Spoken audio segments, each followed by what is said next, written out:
Nah, kau kumat lagi. Apakah semua laki-laki memang pengecut sehingga begitu mendengar nama suling emas lantas menjadi ketakutan macam ini? Kau dan kakek gundul sama saja. Menjemukan benar.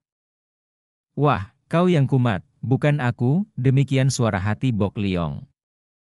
Akan tetapi mulutnya segera berkata, jangan salah sangka, Lin Moi.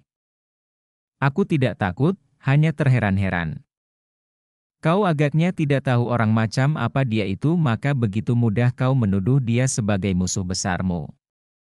Lin Moi, suling emas adalah seorang pendekar sakti yang dipandang tinggi oleh para tokoh bersih di dunia Kang Ou.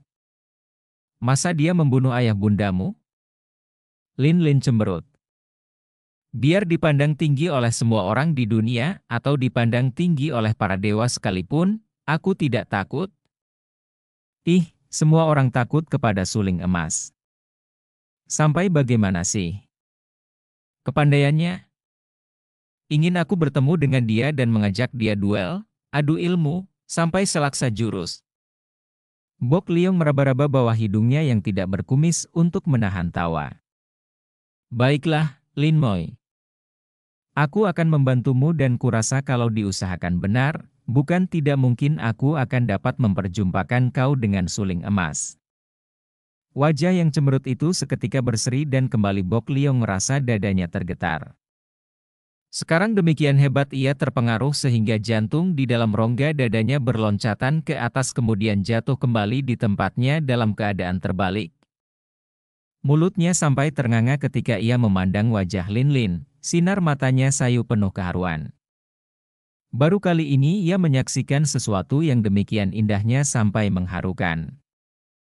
Akan tetapi Lin mana memperhatikan hal ini? Ia sudah terlampau girang. Cepat ia menyambar tangan Bok Liong, diguncang-guncangnya. Betul, Liong tuaku? Kau bisa mencari dia? Ah, kakek gundul itu saja tidak becus. Di mana adanya suling emas, Liongko? Jauh atau dekat?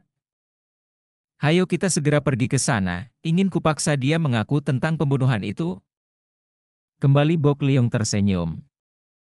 Kini ia berani tersenyum dan ini memudahkan ia menahan tawanya mendengar kata-kata dan melihat sikap yang lucu ini. Benar-benar seorang darah lincah jenaka yang seperti seekor burung baru belajar terbang, tidak tahu tingginya gunung lebarnya lautan. Tidak begitu mudah, Lin Moi. Orang macam dia itu tidak mempunyai tempat tinggal yang tetap. Akan tetapi aku akan bertanya-tanya kepada tokoh Kang Ou. Aku mempunyai banyak kenalan di dunia Kang Ou, dan dari mereka kurasa akhirnya kita akan dapat berjumpa dengan suling emas. Sekarang soal kedua, tentang kakakmu itu. Siapa dia dan bagaimana mungkin seorang kakak tidak pernah bertemu dengan adik-adiknya selamanya? Kakak angkatku itu bernama Kambusong, akan tetapi ketika ia mengikuti ujian di kota raja 14 tahun yang lalu, ia memakai Shiliu. Apakah kau bisa mencari keterangan tentang dia? Kam. Liu Busong. Tak pernah aku mendengar nama ini, akan tetapi kalau 14 tahun yang lalu dia di kota raja, tentu saja aku tidak ingat lagi. Tentu aku masih kanak-kanak waktu itu. Akan tetapi aku dapat mencari keterangan di kota raja tentang dia. Sekarang, kau hendak mencari yang mana lebih dulu? Kalau mencari kakakmu lebih dulu, kita kembali ke kota raja. Kalau mencari suling emas, tidak perlu kita ke kota raja. Lin termenung.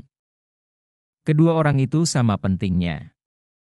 Akan tetapi pertemuan dengan Kim Lun Sengjin dan cerita tentang Putri Hitan amat menarik hatinya dan membuat ia ingin sekali segera mendengar pemecahan rahasia ini. Pula, kalau ia mencari Busong di kota raja, ada keuntungannya, yaitu sambil menanti datangnya Bu Xin dan Xian Eng. Mereka berdua itu pasti akan datang ke kota raja pula. Biar kita ke kota raja mencari kakak Busong lebih dulu, akhirnya ia berkata. Sekalian menanti munculnya Sin Ko dan Enci Xian Eng. Liong tuaku, kau baik sekali. Perlu kau kuperkenalkan dengan Sin Ko dan terutama dengan Eng Cici. Wah, Dia itu gagah perkasa, ilmu pedangnya hebat dan dia cantik sekali, tuaku. Setelah berkata demikian ia tertawa-tawa gembira. Merah muka Bok Liong. Hus, kau bicara apa ini? Kenapa kau bilang kepadaku tentang Cici Mu? Apa perlunya? Ih, kalau aku memuji kecantikan enciku di depanmu, apa sih salahnya? Ia tertawa-tawa lagi dan matanya menggoda. Bok Liong tersenyum masam, hatinya mengeluh. Engkaulah yang cantik, tidak ada wanita kedua di dalam dunia ini yang dapat menggerakkan hatiku seperti engkau, demikian suara hatinya. Baiklah, kita kembali ke kota raja. Akan tetapi sarung pedangmu itu harus diganti. Biar nanti kucarikan gantinya. Sarung pedang? Mengapa? Lin Lin meraba pedangnya. Moi moi, tadi aku mendengar dari kata-kata Cheng Hiehuisio tentang pedang besi kuning yang hilang dari istana dan berada di tanganmu. Lebih baik sarungnya yang istimewa itu diganti, sehingga tidak akan dikenal orang. Lin Lin tersenyum. Memang inilah pedang itu, kakek gundul dan aku yang mengambilnya. Wah, kalau kau ikut tentu senang sekali, Liong tuako. Kami berdua menyikat habis semua masakan di dalam dapur istana. Wah, enak-enak, pendeknya, selama hidup belum pernah kau merasakannya. Sampai sakit perutku, terlalu kenyang dan perut kakek itu menjadi busung. Dan kami menyamar seperti kucing. Lin Lin terkekeh gembira, menutupi mulutnya dan dengan suara terputus-putus diseling tawa ia menceritakan pengalamannya di istana. Bok Liong kagum bukan main. Kagum akan kehebatan Kim Lun Sengjin, juga kagum akan manisnya mulut yang bergerak-gerak bicara itu. Kini pedang itu, tanpa ronce-ronce dan dengan sarung lain, tiada bedanya dengan pedang biasa, maka tentu tidak akan ada yang tahu bahwa itulah pedang besi kuning, pedang pusaka rampasan dari bangsa Hitan yang lenyap dari dalam gudang pusaka istana. Di kota Paoteng, Bok Liong mengajak Lin Lin memasuki sebuah rumah makan yang cukup besar dan bersih. Hari menjelang senja dan perut mereka telah lapar. Tanpa sungkan-sungkan Lin Lin menyetujui dan seorang pelayan segera menyambut mereka dengan hormat, apalagi ketika melihat pedang yang tergantung di punggung Bok Liong dan di punggung Lin Lin. Bok Liong bertanya, kau hendak makan apa, Moi Moi? Apa sajalah. Setelah makan semua itu, kiranya tidak ada makanan yang cukup enak bagiku. Ia mengernyitkan hidung. Bok Liong maklum bahwa yang dimaksudkan Lin Lin tentu masakan-masakan di dapur istana itu. Pelayan yang menanti pesanan mereka tentu saja tidak mengerti apa yang dimaksudkan oleh nona yang cantik jelita dan gagah perkasa ini. Bok Liong memesan arak wangi, nasi putih, bakmi, bakso dan beberapa macam sayur mayur lagi. Pesanan itu dilayani dengan cepat sehingga beberapa menit kemudian mereka telah mulai makan minum.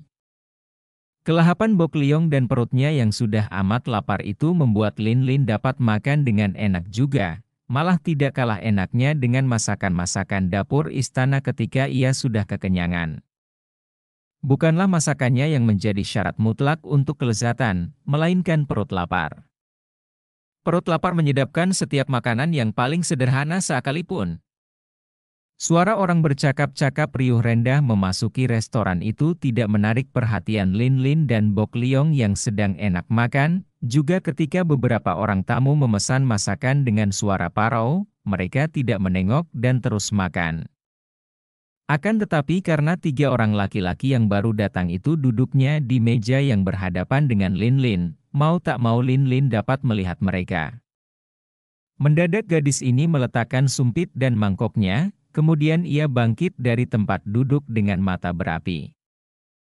Bok Liong melihat keadaan gadis ini sambil menghirup kuah dari mangkok, menoleh lalu mengerutkan keningnya.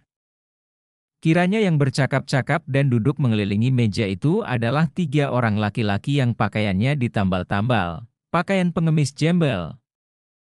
SSSTTTTT, Lin Moi, tenang dan duduklah.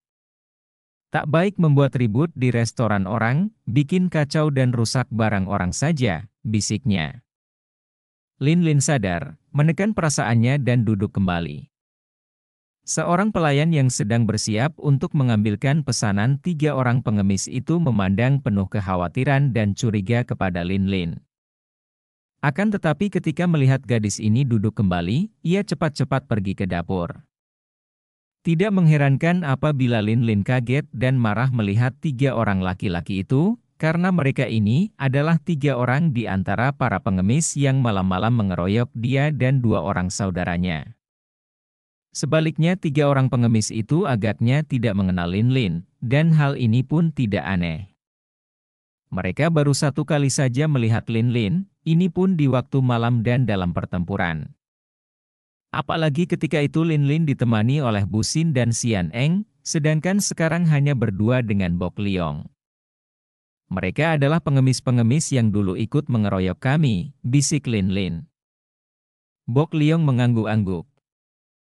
Gadis itu sudah bercerita tentang perselisihannya dengan para pengemis yang dipimpin oleh si Raja Pengemis Itgan Kaaiong. Mereka itu tokoh-tokoh Wihou Kaaipang, perkumpulan pengemis harimau terbang, dan agaknya mereka datang sebagai tamu. Wilayah mereka bukanlah di Paoteng sini. Lin Moi, mari kita keluar. Bok Liong memanggil pelayan, membayar dan mengajak Lin Lin keluar dari restoran. Lin Moi, malam ini kita sebaiknya bermalam di sini. Pengemis-pengemis itu mencurigakan. Pengemis Wihou Kaaipang merupakan orang-orang kepercayaan Itgan Kaaiong. Mereka itu bekerja untuk kerajaan Wuyu. Kalau datang ke dekat kota raja tentu ada maksud-maksud tertentu, sebagai mata-mata. Aku akan membayangi mereka. Liongko, kenapa kau akan lakukan hal ini? Apa hubunganmu dengan urusan itu? Bok Liong memandang dengan sinar mata penuh perasaan ketika ia berkata. Lin Moi, seorang warga negara harus setia kepada negaranya. Demikian pula aku, harus setia kepada kerajaan Sung. Kalau aku melihat persekutuan yang membahayakan negara dan aku diamkan saja, bukankah itu berarti bahwa aku menjadi seorang pengkhianat? Tidak Moi, takkan kudiamkan saja kalau orang-orang Wihou Kaaipang ini mempunyai niat melakukan sesuatu yang membahayakan negara. Kagum hati Lin Lin. Sebagai anak angkat Jenderal Kam, seorang patriot sejati yang rela mengorbankan diri dan kebahagiaan demi negara, tentu saja ia tahu akan hal ini, dan ia dapat menghormati sikap ini. Malam hari itu Bok Liong dan Lin Lin membayangi 3 orang pengemis yang memasuki sebuah rumah gedung kecil di sebelah timur kota Paoteng. Rumah ini jauh dari tetangga, pekarangannya lebar dan kelihatannya sunyi. Sebuah rumah kuno yang modelnya seperti rumah pesanggerahan bangsawan yang hanya ditinggali sewaktu-waktu saja. Bagi para penduduk Paoteng, rumah gedung mungil ini terkenal dengan sebutan Gedung Merah, karena memang cat rumah itu serba merah. Orang-orang hanya tahu bahwa rumah itu milik seorang bangsawan muda dari Anshui yang kadang-kadang saja datang ke rumah ini, di mana ia mempunyai beberapa orang wanita penghibur yang menjadi selirnya. Kalau bangsawan muda itu datang, barulah tampak kesibukan di Gedung Merah ini. Tukang-tukang masak pandai dipanggil, rombongan penghibur, penari dan penyanyi, diundang dan seringkali diadakan pesta oleh bangsawan itu bersama selir-selirnya, kadang-kadang ditemani beberapa orang tamu. Bangsawan muda itu bukan lain adalah Sumaboan, putra Pangeran Sumakong. Memang dia seorang pemuda penghambur nafsu dan uang. Sebetulnya hanya kelihatannya saja Sumaboan merupakan seorang kongcu hidung belang yang menghabiskan waktunya dengan pelesir dan bersenang-senang. Padahal sebetulnya dia seorang muda yang penuh cita-cita. Tidak sia-sia ia menjadi murid orang sakti Itgan Kaaiong, karena tidak saja ia memiliki ilmu kepandaian tinggi, namun juga memiliki cita-cita setinggi langit. Sudah banyak tokoh-tokoh Kangou ia hubungi, dan ia menghimpun tenaga untuk sewaktu-waktu bergerak melaksanakan tujuan dan cita-citanya, yaitu menggulingkan kedudukan kaisar dan mengangkat diri sendiri menjadi penggantinya. Tentu saja cita-citanya ini masih merupakan rahasia dalam hatinya dan kiranya hanya gurunya dan pembantu-pembantunya yang paling setia saja yang tahu. Orang lain hanya menganggap bahwa Sumaboan adalah seorang bangsawan, putra pangeran, masih sanak dengan kaisar, kaya raya dan royal di samping memiliki ilmu kepandaian silat tinggi. Maka dari itu Bok Liong menjadi heran sekali ketika ia mengintai dari atas genteng gedung merah bersama Lin Lin. Ia melihat bahwa 3 orang pengemis itu mengadakan pertemuan dengan Sumaboan. Hal ini sama sekali tak pernah diduganya. Sumaboan putra pangeran yang tinggal di Ansu itu berada di sini? Benar-benar di luar dugaannya yang sejak dahulu berkelana. Bok Liong mengenal siapa adanya Sumaboan, murid Itgan Kaiong yang lihai. Akan tetapi ia sama sekali tidak tahu akan rahasia putra pangeran ini. Ia tidak menjadi heran karena Sumaboan berhubungan dengan pengemis, karena guru pemuda bangsawan itu adalah raja pengemis sendiri. Akan tetapi yang membuat ia terheran-heran adalah munculnya pemuda bangsawan itu di Gedung Merah, karena tadinya ia mengira bahwa 3 orang pengemis itu hendak mengadakan persekutuan atau pertemuan rahasia dengan musuh-musuh kerajaan Sung. Maka ia kecewa dan memberi isyarat kepada Lin Lin untuk pergi dari situ. Akan tetapi, sebaliknya wajah Lin Lin menegang ketika ia mengenal Sumaboan. Ia malah memberi isyarat kepada Bok Liong untuk mendengarkan percakapan mereka di bawah, lalu mendekatkan mulut pada telinga Bok Liong sambil berbisik. Di rumah dia itulah aku berpisah dengan kedua kakakku. Mendengar ini hati Bok Liong tertarik dan ia segera mendekam dan mendengarkan percakapan 4 orang itu. Terdengar Sumaboan bertanya, "Mana Suhu? Kenapa tidak datang dan bagaimana hasilnya dengan surat yang dirampas Hek Giamlo?" Kaiongya tidak berhasil merampas kembali, tapi memberitahu bahwa surat itu agaknya sudah terampas kembali oleh Siang Mou Sini dari tangan Hek Giamlo. Sekarang Ongya berkenan pergi sendiri menyelidik ke Yunan. Apa? Suhu mendatangi wilayah Nancao. Betul, Kongcu. Pada pertengahan bulan depan, tepat pada bulan purnama, di sana diadakan pesta menyambut Hari Raya Kaum Agama Bengkao, sekalian memperingati hari wafat ke-1000 dari Kaucu, ketua agama, yang telah meninggal dunia. Dalam kesempatan ini tentu saja Kaiongya dapat menghadiri karena para tokoh hitam dan putih semua diterima dengan tangan terbuka oleh Bengkao. Bagus. Sumaboan kelihatan girang sekali. Hanya sayang sekali, kalau Suhu memberitahu, tentu aku akan ikut ke sana, untuk melihat dan menambah pengalaman. Kaiongya berpesan agar Kongcu suka menanti kedatangan Tok Simlotong yang sudah berjanji akan datang mengunjungi dan sudah siap memberi bantuan untuk menghadapi suling emas. Si keparat itu apakah sudah dapat diketahui Suhu di mana tempatnya kalau ia datang ke kota raja? Menurut Kaiongya, seringkali ia berada di dalam gedung perpustakaan istana. Hei! Apa itu?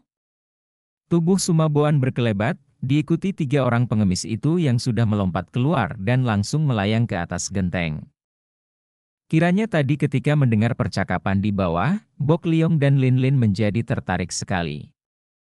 Apalagi ketika nama suling emas disebut-sebut, Lin Lin menjadi begitu bernafsu sehingga ia bergerak untuk membuat lubang lebih besar. Karena kurang hati-hati dan hatinya tegang, gerakannya mengeluarkan bunyi dan terdengar oleh telinga Sumaboan yang tajam. Keparat, berani kalian main-main di depan Lui Kongxian, bentak Sumaboan sambil menerjang maju. Lui Kongxian atau Dewa Geledek adalah julukannya. Bok Liong maklum akan lihainya lawan, maka cepat ia memasang kuda-kuda dan menangkis.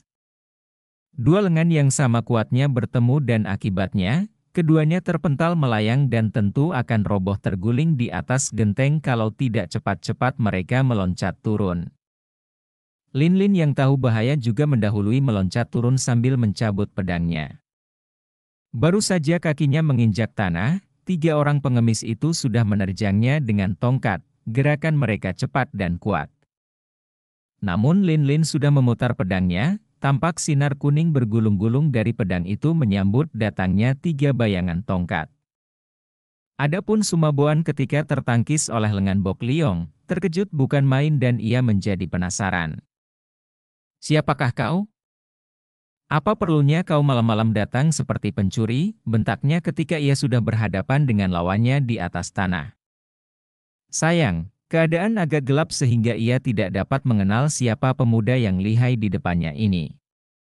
"Suma Kongcu, suruh orang-orangmu mundur, dan kami akan segera pergi, tidak akan mengganggumu lagi," kata Bok Liong sambil memandang ke arah pertempuran. Akan tetapi ia tidak khawatir akan keselamatan Lin Lin karena 3 orang pengemis itu telah terdesak hebat oleh sinar pedang kuning yang bergulung-gulung dahsyat. "Enak saja bicara, berani kau datang untuk memerintahku? Ke neraka kau!" Sumaboan cepat menerjang dengan pukulan-pukulan maut. Keistimewaan pemuda bangsawan ini adalah ilmu pukulan tangan kosong. Tenaganya kuat dan ia memiliki banyak tipu muslihat, juga memiliki beberapa pukulan yang mengandung tenaga beracun.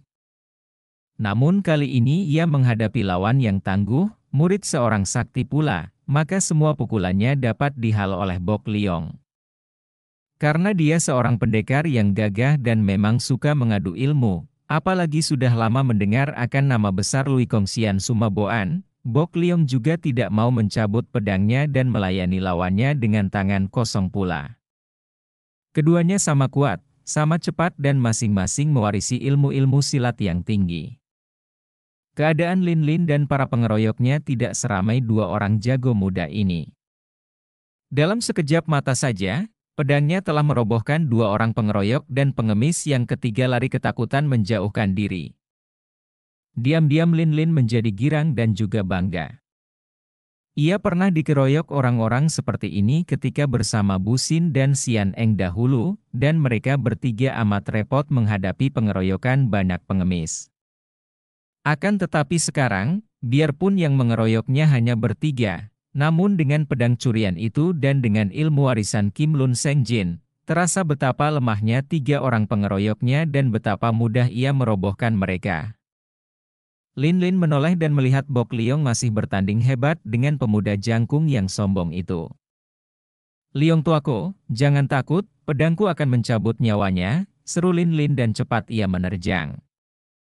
Sinar kuning berkelebat dan Sumaboan mengeluh sambil membuang diri ke kiri lalu berjungkir balik. Pucat wajahnya karena hampir saja ia menjadi korban sinar pedang yang mengandung hawa dingin seperti es. Ia tadi terlalu memandang rendah.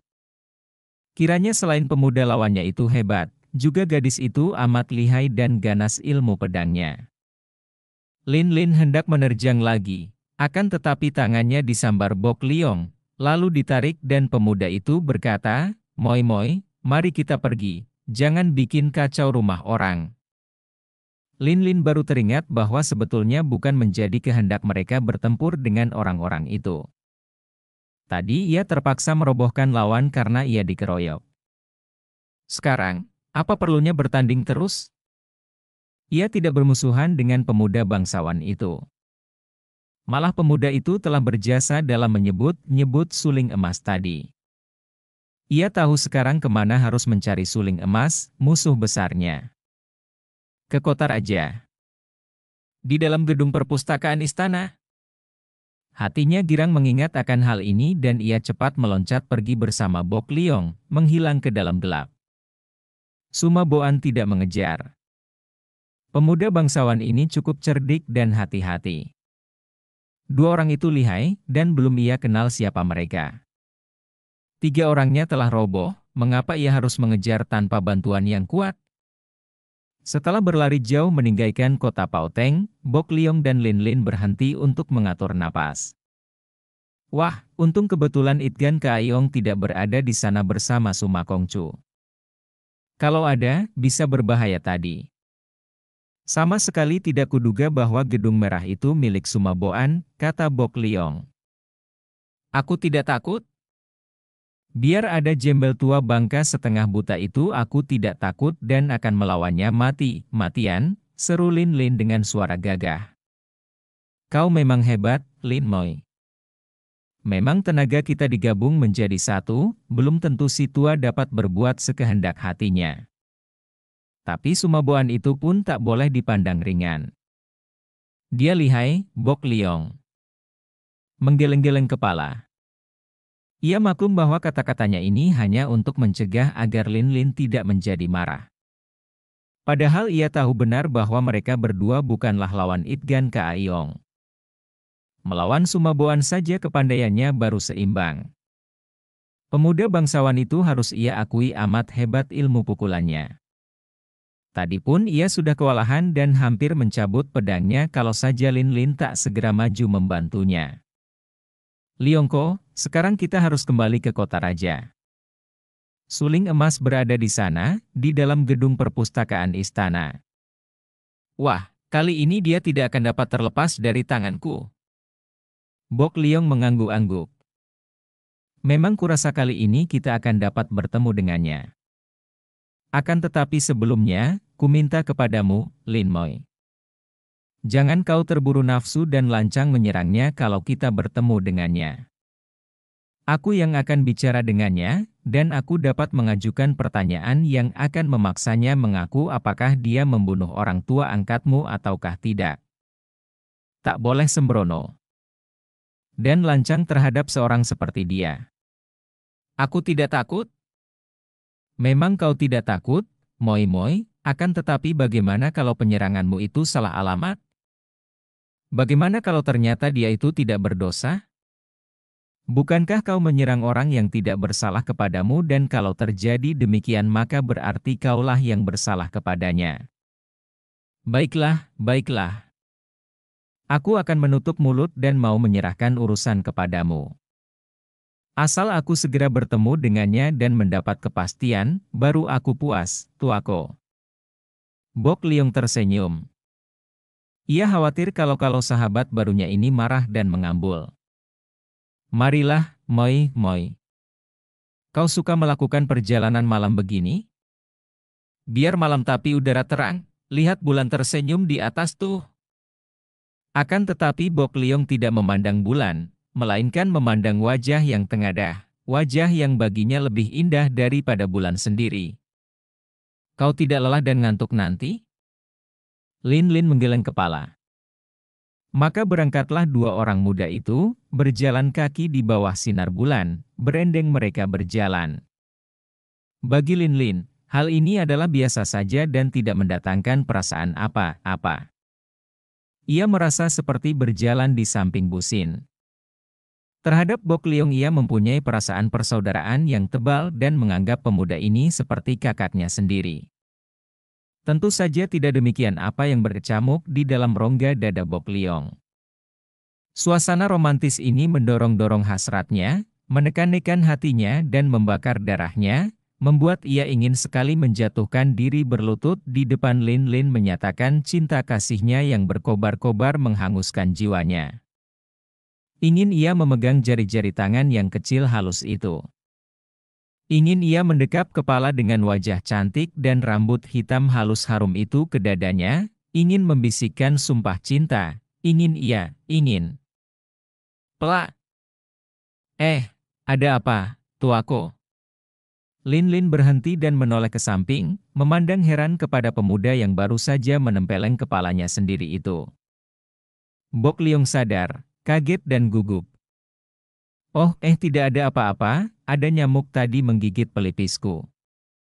Jawabnya. Untung bayang-bayang pohon menyembunyikan sinar bulan dari mukanya yang menjadi merah sekali. Kau bikin kaget orang saja. Masa menepuk nyamuk di pelipis sendiri begitu kerasnya? Lin Lin mengomel karena tadi ia dikagetkan dari lamunannya. Sambil berjalan ia pun melamun, teringat akan cerita Kim Lun Seng Jin akan keadaan dirinya. Betulkah ia seorang puteri Hitan? Ia seorang puteri, keturunan langsung dari Raja Hitan.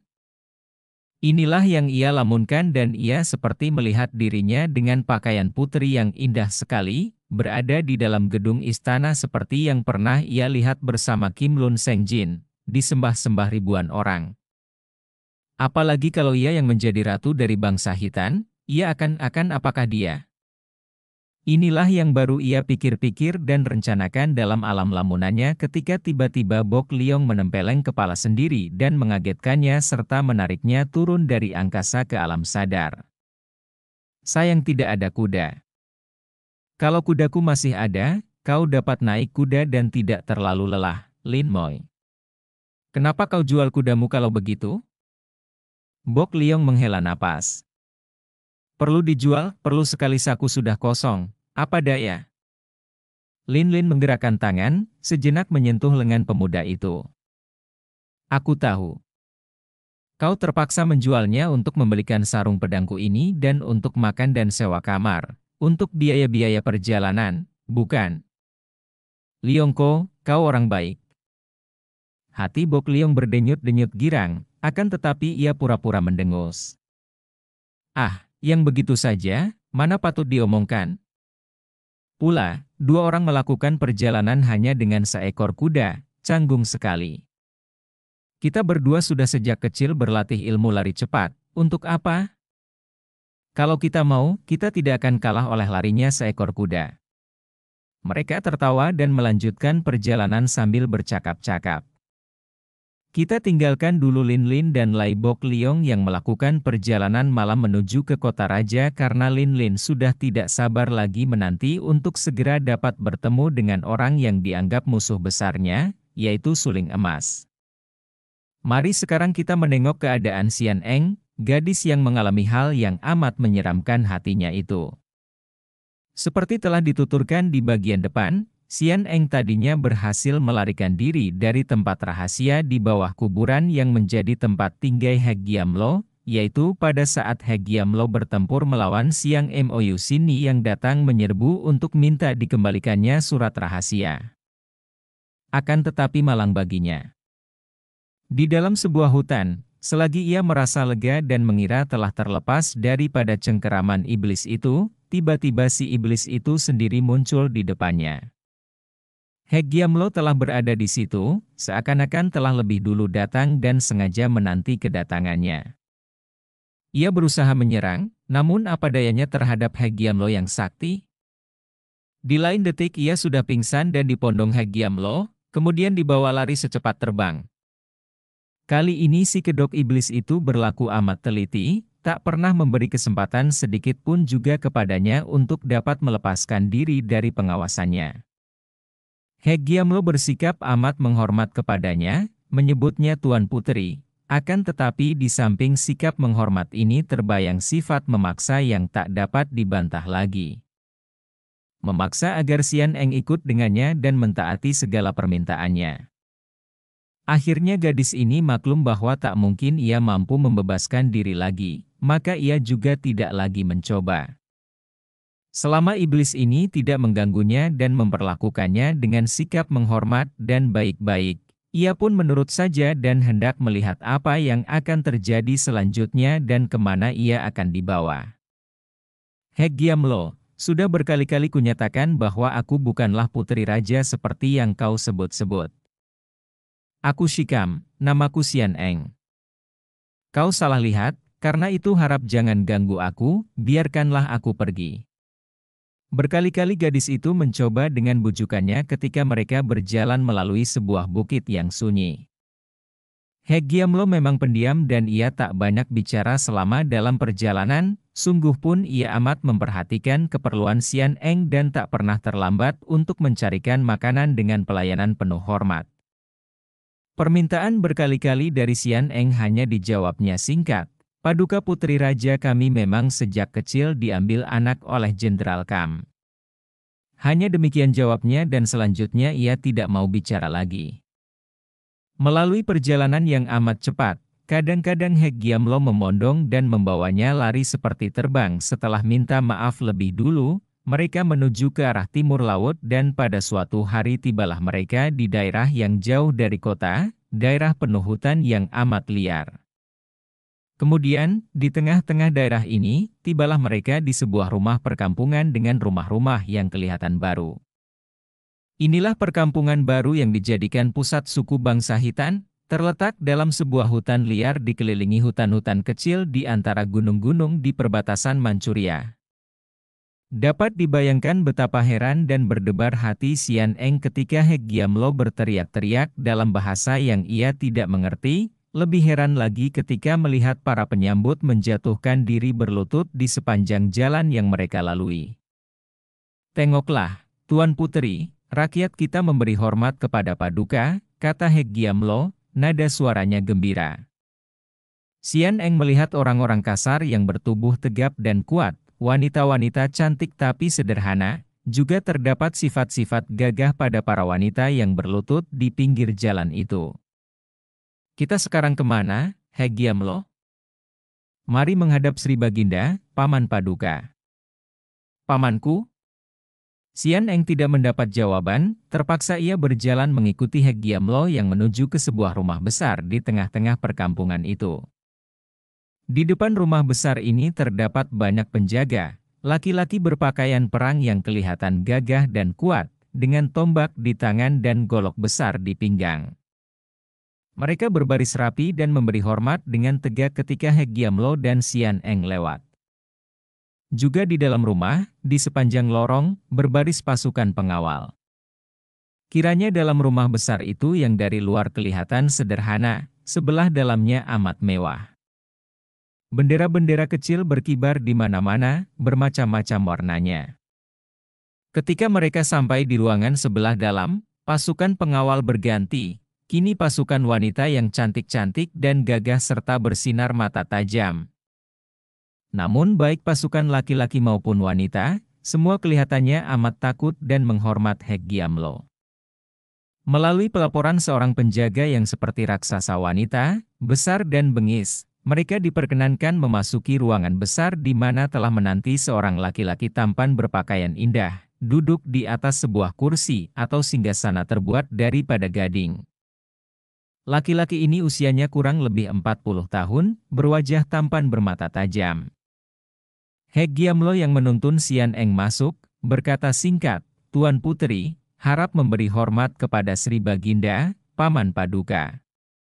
Ia sendiri lalu menjatuhkan diri berlutut dan terdengar suaranya nyaring.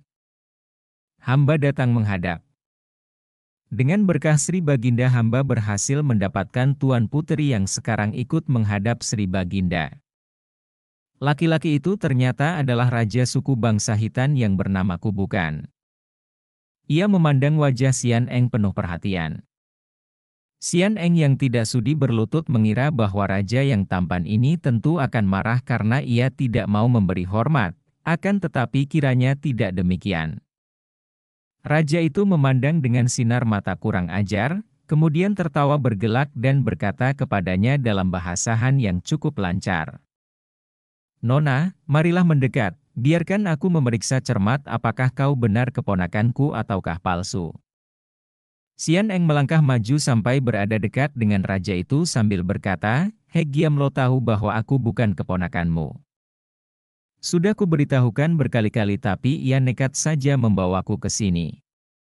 Siapapun adanya kau, harap kau suka berlaku murah dan bebaskan aku." Raja itu memandang lagi penuh perhatian, kemudian tertawa sekali lagi. Dari mulutnya berhamburan bau arak yang keras. "Hahaha, semua orang mengaku keponakanku, haha. Alangkah inginku dapat memeluk keponakanku, dapat meraba lehernya yang halus. Untung kau bukan keponakanku, Nona, kau cukup cantik jelita. Haha, untung." Sian Eng terkejut sekali dan ia sudah merasa ngeri ketika kedua tangan raja yang berbulu lengannya itu bergerak hendak merabanya. Akan tetapi pada saat itu Hek Giamlo berkata dalam bahasa Hitan yang tak dimengerti Sian Eng, "Sri Baginda, kali ini tidak bisa salah lagi.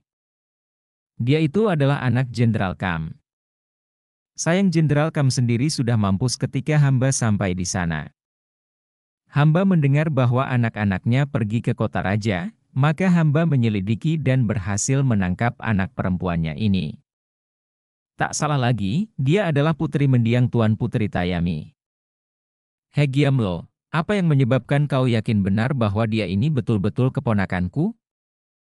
Sudah ada 2 orang gadis yang dibawa datang dan perwira-perwira yang membawanya bersumpah bahwa mereka adalah keponakanku. Tapi ternyata bukan. Kau boleh lihat mereka. Biarpun mereka berdua itu jauh lebih cocok menjadi keponakan yang kucari-cari daripada gadis ini, toh mereka itu bukan keponakanku. Raja memberi tanda dengan tepukan tangan dan tak lama kemudian dua orang gadis digiring masuk. Dua orang gadis yang cantik jelita akan tetapi wajah mereka pucat dan di kedua pipi yang halus tampak bekas air mata. Mereka ini berdiri di depan raja dan menundukkan muka. Hahaha, mereka ini keponakanku? Akan tetapi biarpun bukan, kedatangan mereka sedikit banyak menyenangkan hatiku, biarpun hanya untuk beberapa malam. Hegiamlo, gadis yang kau bawa ini bukanlah putri kakak Tayami. Tapi Sri Baginda. Kau mau bukti? Dengar, ketika masih bayi, pernah kulihat keponakanku itu. Pada punggungnya terdapat sebuah tanda merah. Coba kita periksa bersama. Ia memberi isyarat dan tiba-tiba Hegiamlo menggerakkan tangannya. Tahu-tahu ia telah memegang senjatanya yang hebat, yaitu sabit bengkok yang amat tajam itu. Sinar berkilauan menyambar-nyambar. Xian Eng menjerit ngeri karena merasa betapa tubuhnya dikurung sinar berkilauan.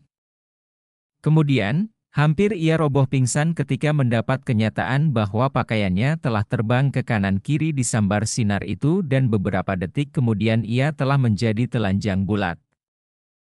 Dapat dibayangkan betapa malu dan marahnya Xian Eng. Ingin ia berlaku nekat dan menerjang mengadu nyawa. Akan tetapi rasa malu karena keadaannya yang telanjang itu membuat ia kehilangan tenaga, malah ia lalu menjatuhkan diri berlutut dan setengah bertiarap di atas lantai untuk menyembunyikan tubuhnya.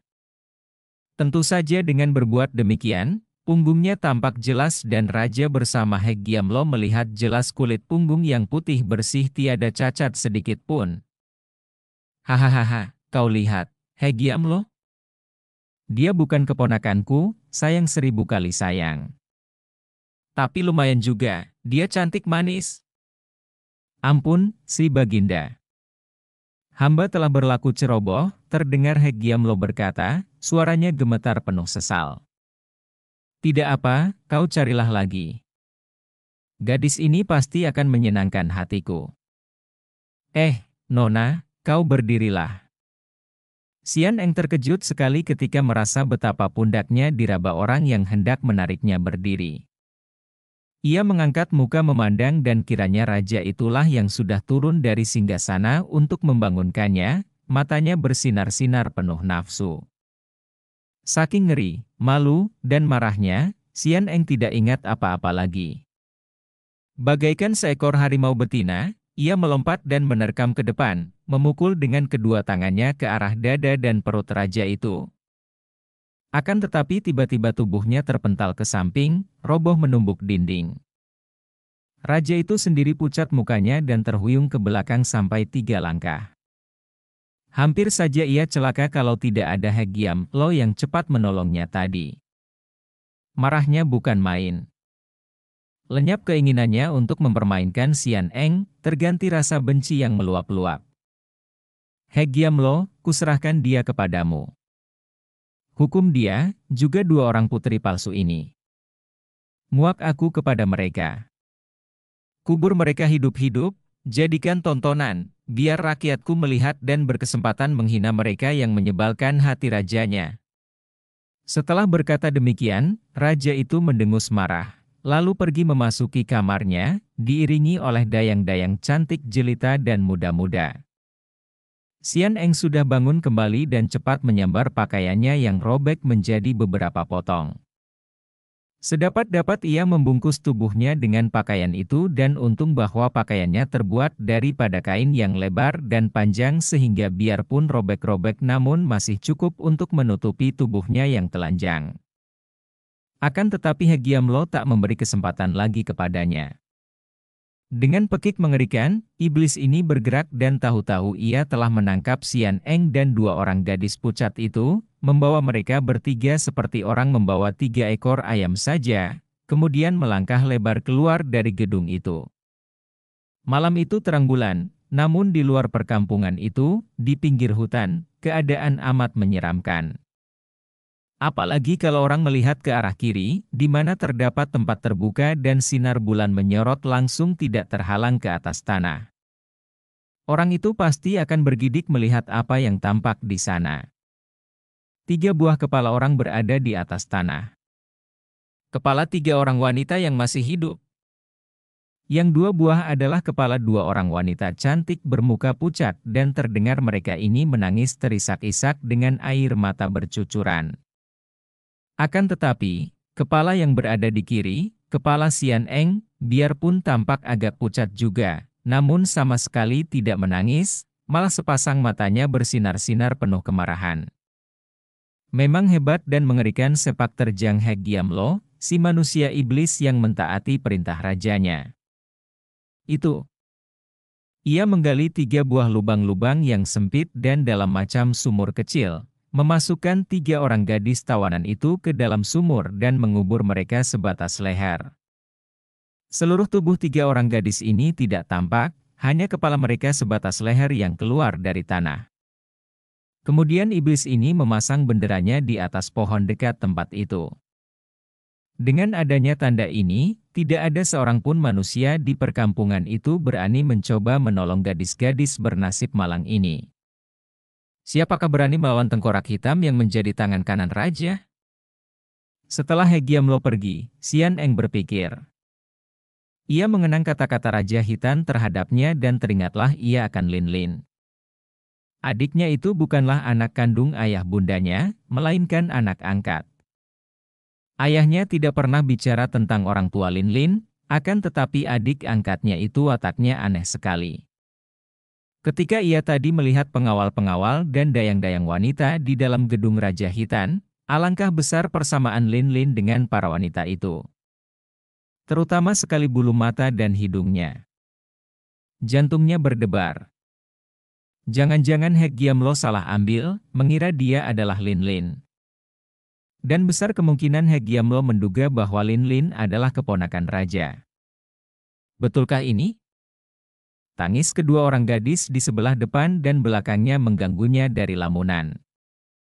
Ia menengok dan perasaan kasihan memenuhi hatinya melihat 2 buah kepala yang tidak berdaya dan sedang menangis terisak-isak itu, sama sekali lupa bahwa keadaannya sendiri pun tiada bedanya dengan mereka berdua.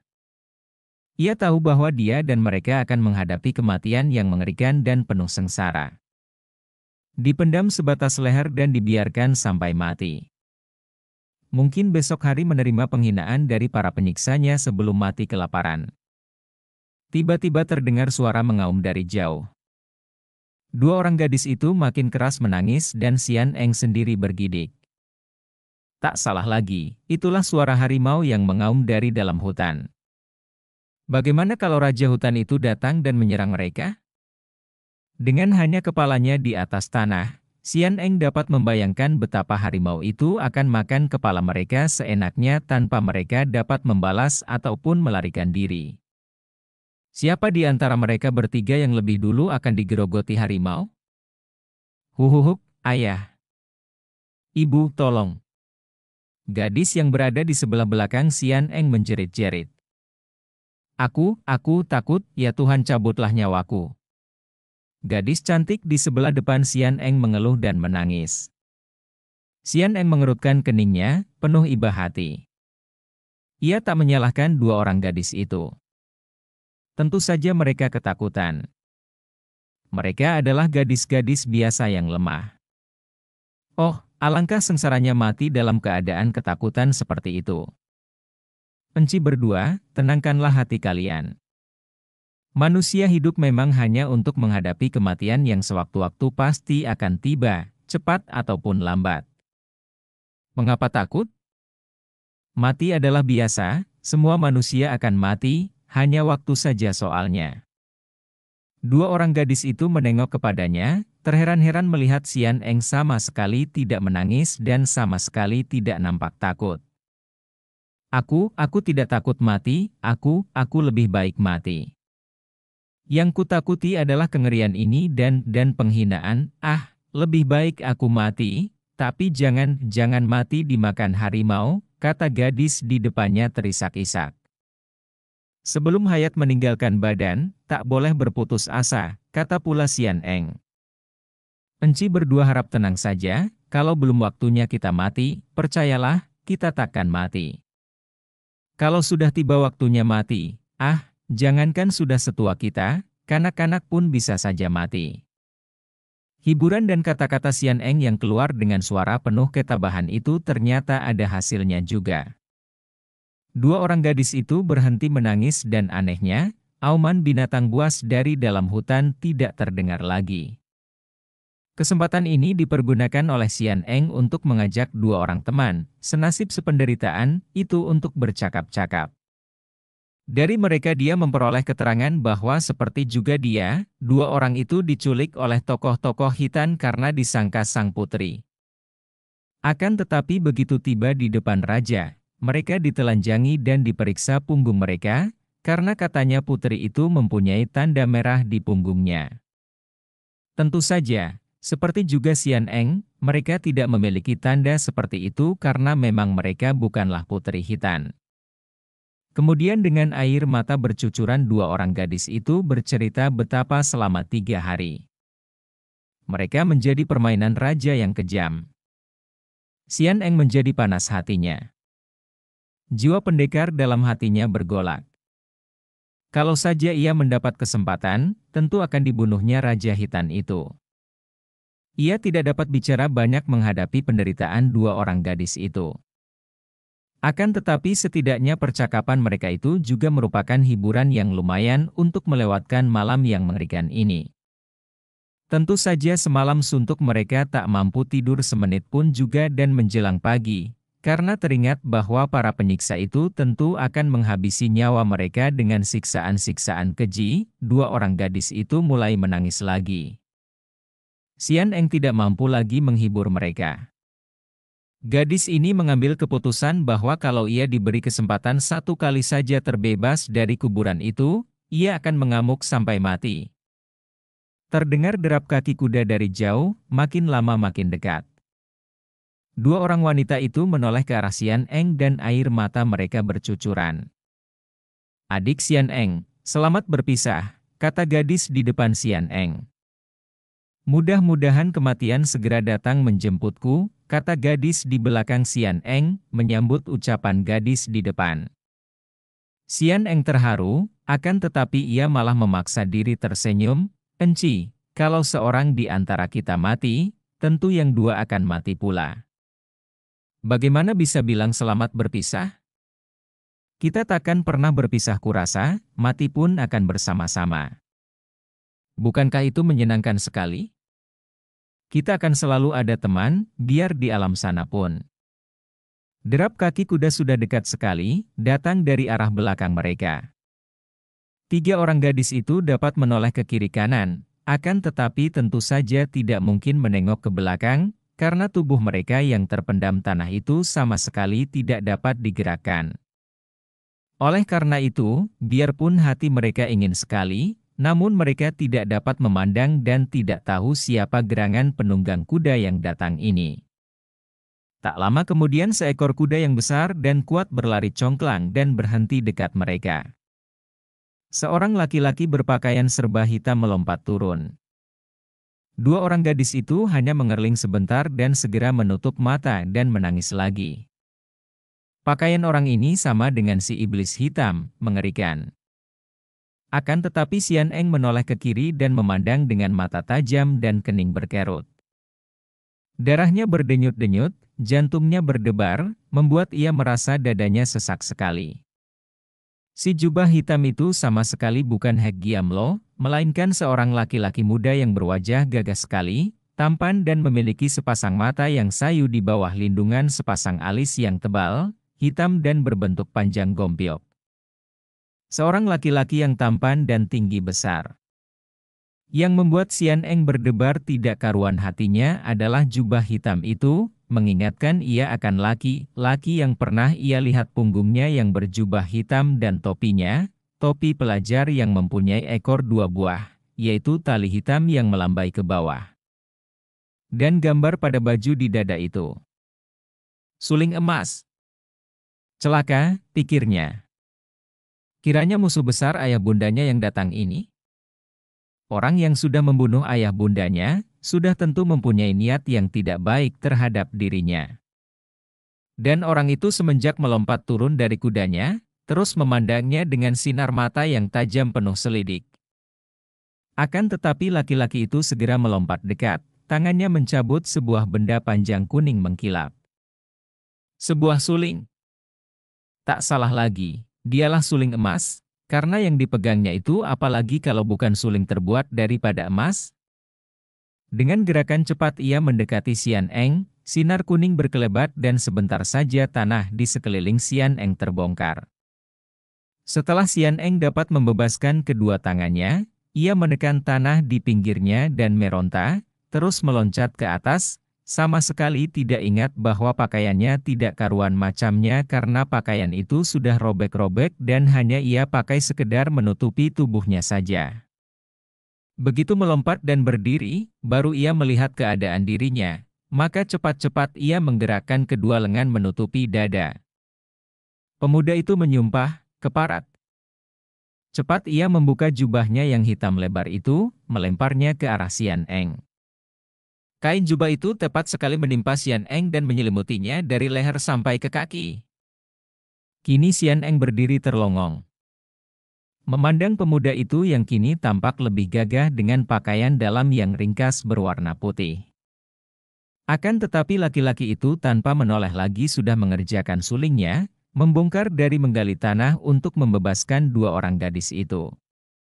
Kembali ia menyumpah karena kedua orang gadis itu malah dimasukkan ke dalam sumur dalam keadaan hampir telanjang bulat.